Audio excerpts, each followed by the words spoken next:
Friends, அஸ்ஸலாமு அலைக்கும். நாங்கள் இன்றைக்கி நல்ல டேஸ்ட்டாக ஈஸியான மெத்தடில் கோவா சுண்டல் எப்படி செய்கிறதுன்னு பார்ப்போம்.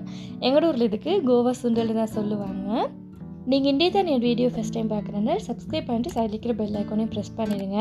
அப்போ தான் நான் ஷேர் பண்ணுற எல்லா வீடியோவுமே உங்களுக்கு யூடியூப்பில் ஃபஸ்ட்டில் வந்து காட்டும். நான் பாதி கோவா எடுத்துக்கிறேன். இதில் இலையெல்லாம் கலட்டிட்டு இதுக்கு சோல்ட்டும் மிட் பண்ணி நல்லா வாஷ் பண்ணி எடுத்துக்கிறேன். சம்டைம் இதை ஃபுல்லாகவும் வச்சு கட் பண்ணிட்டு அதுக்கப்புறமாவும் சில பேர் வாஷ் பண்ணுவாங்க. நீங்கள் அப்படி செஞ்சீங்கன்னா உங்களுக்கு அதில் பூச்சி இருந்தாலும் விளங்காது. அதை விட நீங்கள் இதில் இலையெல்லாம் கலட்டிட்டு நல்லா வாஷ் பண்ணதுக்கப்புறமா கட் பண்ணி எடுத்தீங்கன்றால் நல்லா இருக்கும். பாருங்கள் ஃப்ரெண்ட்ஸ், இந்த மாதிரி நல்லா சின்ன பீஸாக கட் பண்ணதுக்கப்புறமா நான் இதில் தேங்காய் போயிட் பண்ணுறேன். நல்லா ஃப்ரெஷ் கோகோனட்டாக பார்த்து எடுத்துக்கோங்க. நான் பாதி கோவாக்கு ஒரு கைப்பிடி அளவுக்கு மாதிரி ஃப்ரெஷ் கோகோனட் எட் பண்ணிக்கிறேன். இதில் உங்களோட காரத்துக்கு ஏற்ற மாதிரி க்ரீன் சில்லி எட் பண்ணுங்கள்.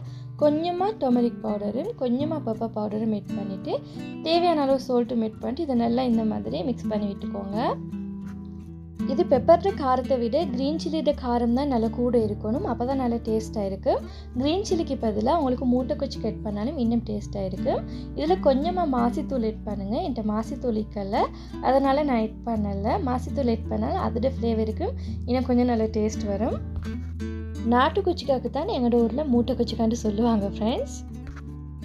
இதில் 3 டேபிள் ஸ்பூன் ஆயில் எட் பண்ணிட்டு ஆயில் நல்லா ஹீட் ஆனதுக்கப்புறமா நான் இதில் பாதி வெங்காயத்தை எட் பண்ணுறேன். வெங்காயம் கொஞ்சம் லைட்டாக வதங்கி வரக்கொள்ளிக்கு நான் இதில் வெள்ளைப்பூடு எட் பண்ணுறேன். ஒரு 3 வெள்ளைப்பூடை நல்லா இடிச்சிட்டு எட் பண்ணுங்கள். அப்போ தான் இதுக்கு நல்ல மணமாக இருக்கும். இது கூட கருவேப்பிலையும் கொஞ்சம் எட் பண்ணுங்கள் ஃப்ரெண்ட்ஸ். கருவேப்பிலை இருந்துச்சுன்னா அதுக்கும் கொஞ்சம் நல்ல மணமாக இருக்கும். என்கிட்ட கருவேப்பிலை இல்லாத சொல்லி நான் எட் பண்ணலை. இங்கே பெருசாக எனக்கு கருவேப்பிலை கிடைக்கிற இல்லை. வெள்ளைப்பூடு லைட்டாக பொரிஞ்சு நல்ல மணம் வரக்கொள்ளிக்கு நான் இதில் மிக்ஸ் பண்ணி வச்சுருந்து இந்த கோவா எட் பண்ணுறேன். ஸ்டவ்வை லோ ஃப்ளேமில் வச்சுட்டு இதை கொஞ்சத்துக்கு இருக்க மாதிரி நல்லா பரட்டி விட்டு இந்த ஆயில்லையே நல்லா வதக்கிடுங்க. இது வதங்குறதுக்கு ஒரு 15 மினிட்ஸ் இருந்தாலே போதும். இது குயிக்காக வதங்கி வந்துட்டு இதில் நீங்கள் வாட்டர் எட் பண்ணாதீங்க ஃப்ரெண்ட்ஸ். இதில் வாட்டர் எட் பண்ணினீங்க என்றால் டேஸ்ட் இருக்காது. இது ஆயில்லையே நல்லா வதங்கி வரணும். அப்போ தான் இது நல்லா டேஸ்ட்டாக வரும். உங்களுக்கு பார்க்கக்கொள்ளைக்கே விளங்கும் ஃப்ரெண்ட்ஸ். இதோட கலர் கொஞ்சம் சேஞ்ச் ஆகிக்குது. 15 மினிட்ஸ் ஆகிட்டுது. நல்லா வதங்கி வந்திக்குது. இந்த ஸ்டேஜில் நான் அப்படியே ஸ்டவ் ஆஃப் பண்ணி இதை பிளேட்டுக்கு மாற்றிக்கிறேன். இது பிகினர்ஸுக்கு நல்லா யூஸ்ஃபுல்லாக இருக்கும் அப்படின்னு நினைக்கிறேன்.